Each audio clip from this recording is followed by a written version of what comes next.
የቃየል ወዳጆች ዓለምን ሞልተዋል። የአቤልን ፍሬ ሲገድሉም አይተናል። የሰዶም ርኩሰት ዛሬ ዳግም መጥቷል።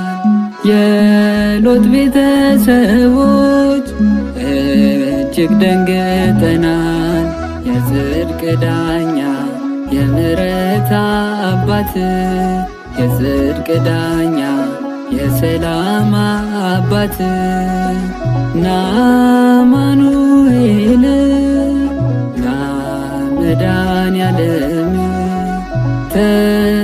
ተጨንቀናልና ከፍታብናል ዓለም። የጽድቅ ዳኛ የምሕረት አባት